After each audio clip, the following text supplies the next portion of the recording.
கண்ணகி நகரில் தொடர்ந்து நிகழும் கொலைச் சம்பவங்களும் கண்காணிப்புகளும் தங்களது அன்றாட வாழ்க்கையையும் வேலை வாய்ப்பையும் பாதித்துள்ளதாக கவலை தெரிவிக்கின்றனர் அந்த பகுதி மக்கள்.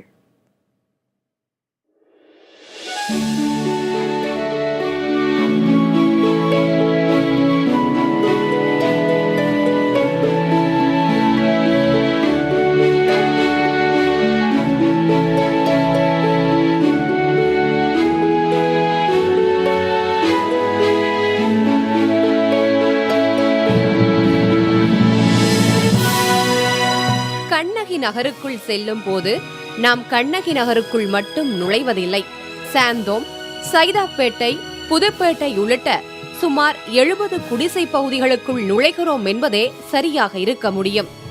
வளர்ச்சி திட்டங்களுக்காக சென்னை நகரின் மையப்பகுதியிலிருந்து இடமாற்றம் செய்யப்பட்ட 2 லட்சம் அடித்தட்டு மக்கள்தான் கண்ணகி நகர் மற்றும் எழில் நகர் பகுதிகளில் வசித்து வருகின்றனர். வெவ்வேறு பண்பாட்டு பழக்க வழக்கங்கள் கொண்டவர்களை ஒரே இடத்தில் குடியமர்த்தியதால் இங்கு வன்முறை சம்பவங்கள் நிகழ்வது வாடிக்கையானது. கடந்த வாரத்தில் கூட கஞ்சா விற்பதில் ஏற்பட்ட தகராறில் 3 பேர் கொலை செய்யப்பட்டதாக கூறி காவல்துறையினர் கண்காணிப்பை அதிகப்படுத்தியுள்ளனர். ஒட்டுமொத்தமாக அங்கே குடியமர்த்தப்பட்டவர்களுடைய எண்ணிக்கைக்கும் அதற்கு உரிய வகையில் அங்கே பள்ளிக்கூடங்கள் ஏற்படுத்தப்பட்டிருக்கிறதா, அவர்களுக்கு மருத்துவ வசதிகள் ஏற்படுத்தப்பட்டிருக்கிறதா அப்படிலாம் பார்த்தீங்கன்னா ஒன்றுமே கிடையாது. பிள்ளைகள் இங்கே கிட்டத்தட்ட ஒரு 10,000 பிள்ளைகள் இருப்பாங்க. ஆனால் 2,000 பிள்ளைகள் படிக்கிற அளவுக்கு தான் இங்கே வசதி இருக்குது. அதனால் பழைய இடத்துலேருந்து எங்கே வெக்கெட் பண்ணாங்களோ அந்த ஏரியாவுக்கு இந்த பிள்ளைகள் போகிறதுனால அவங்களால தொடர்ந்து பள்ளிக்கு தொடர்ந்து கல்வியை தொடர முடியாமல் ட்ராப் அவுட்டாக நிறைய பிள்ளைங்க மாறிடுறாங்க. கண்ணகி நகரில் குழந்தைகள் இருக்கிறார்கள், பள்ளிக்கூடங்கள் இல்லை. அப்போ தரமான பள்ளிக்கூடம் இல்லை, நிரந்தர ஆசிரியர் இல்லை. குழந்தைகள் எங்கே போவாங்க? குழந்தை உழைப்பாளராக மாறுவாங்க. குழந்தை உழைப்பாளர்கள் தான் இந்த மாதிரி சட்டத்துக்கு முரணான வேலைகள் செய்கிறாங்கன்னு உங்களுக்கு எல்லாத்துக்கும் தெரியும்.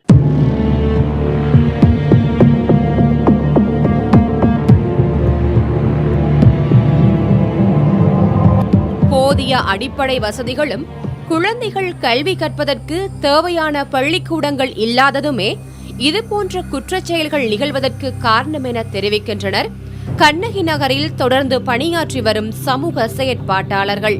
அப்படியே கிடைத்தாலும் இடமாற்றத்தினால் வேலை கிடைப்பதில்லை.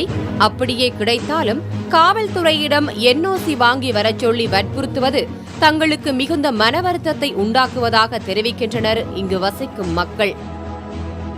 கம்பெனியில் அடிமட்ட வேலை, அதாவது ஹவுஸ் கீப்பிங்னு சொல்கிற வேலையை பார்க்க போய் தேடும்போது கூட அவங்க என்ன சொல்கிறாங்கன்னா, நீங்கள் போலீஸ் ஸ்டேஷனில் போய் NOC வாங்கிட்டு வாங்க அப்படின்னா அந்த NOC 2,000 ரூபாய் செலவு பண்ணால் தான் எங்களுக்கு கொடுக்குறாங்க. கண்ணகி நகரா, ஐயோ அந்த ஆளுங்கள்லாம் அங்கே வேலையே கிடையாது. அப்படி எடுத்தாலும்னா குறிப்பிட்ட டைமுக்குள்ளே எங்களுக்கு NOC ஃபார்ம் கொடுக்கணும். எங்களுக்கு போலீஸ் சர்டிஃபிகேட் வாங்கி கொடுக்கணும். ஜென்ஸாக இருந்தாலும் சரி, லேடிஸாக இருந்தாலும் சரி, கண்டிப்பாக அது பண்ணணும். அப்படி நகருக்குள் வசிக்கும் போது அடுக்குமாடி குடியிருப்பினரும் குடிசை பகுதியினரும் அருகருகே வாழும் வாய்ப்பிருந்ததோடு நகரின் அனைத்து அடிப்படை வசதிகளும் இம்மக்களுக்கு கிடைத்தன. இடமாற்றத்திற்கு பின்பு அடிப்படை வசதிகள் பூர்த்தியாகாமல் இருப்பதே சட்டம் ஒழுங்கு பிரச்சினைக்கான காரணமாக உணரப்படுவதால் கண்ணகி நகர் மக்கள் அமைதியாக வாழ அரசு தனிக்கவனம் செலுத்த வேண்டியுள்ளது. புதிய தலைமுறைக்காக ஒளிப்பதிவாளர் ஜஸ்டின் மற்றும் தினேஷுடன் இளமதி.